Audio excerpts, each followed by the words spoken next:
Nous pouvons devenir incroyablement paresseux parce qu'il n'y a pas de nécessité. Donc, tu dois créer de la nécessité dans ta vie. Tu dois créer le besoin de faire les choses.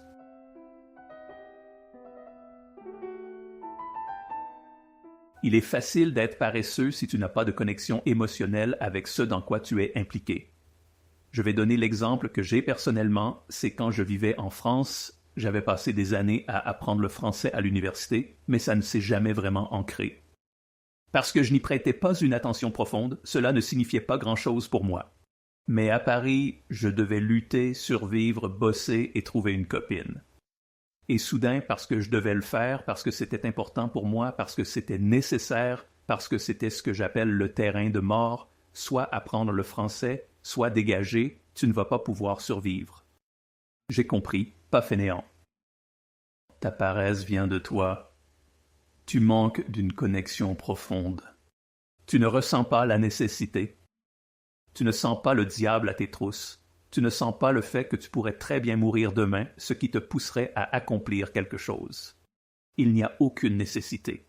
L'être humain, tel qu'il est conçu, ressent le besoin d'agir, sous la pression. Nous pouvons déplacer des montagnes, l'histoire en témoigne. Mais quand cette pression, presque comme une pression barométrique, se relâche et que nous ne ressentons pas le besoin de faire quelque chose, nous pouvons devenir incroyablement paresseux parce qu'il n'y a pas de nécessité. Donc tu dois créer de la nécessité dans ta vie, tu dois créer le besoin de faire les choses. Tu dois te fixer des délais, tu dois te rappeler que demain, tout pourrait partir en vrille. Le COVID peut revenir, tu peux être viré, vous risquez mort ou maladie. Donnez-vous un sentiment d'urgence que je dois faire les choses rapidement. Et puis, quand il s'agit de prendre des décisions, beaucoup de temps, ce qui afflige les gens, c'est cette idée que je ne suis pas prêt. Je ne suis pas prêt à me lancer. Je ne suis pas prêt à démissionner. Je ne suis pas prêt à rompre ma relation, qui est toxique ou quoi que ce soit. Donne-moi quelques mois de plus, je dois me préparer. Je veux que tu saisisses l'idée d'être prêt, d'oser agir et faire. Avant de penser que tu es prêt, n'est-ce pas? Si tu penses, eh bien, je ne suis pas préparé à commencer cette entreprise. Je dois retourner à l'école de commerce. Je dois en apprendre plus. Tais-toi et fais-le. Saute simplement dans l'eau, tu apprendras beaucoup plus en commençant avant de penser que tu es prêt. En prenant cette décision, ton cerveau s'activera.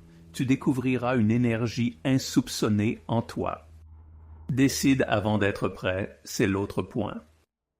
La dernière chose que je dirais est que la paresse n'est pas si mauvaise que ça. Je dois avouer que j'ai des moments de paresse. Si j'avais toujours été intense, si j'avais toujours essayé d'écrire mes livres, je serais probablement mort maintenant. Et en fait, j'ai presque failli mourir à cause de ça.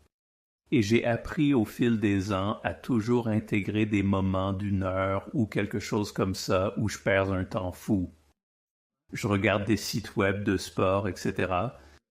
Je surfe sans but. Je lis des trucs sans importance. Il est parfois bon de décrocher et laisser son esprit se reposer sans être trop actif. Donc, ça dépend si la paresse est chronique ou si tu intègres un peu de détente dans ton quotidien et t'accordes du temps libre pour te reposer.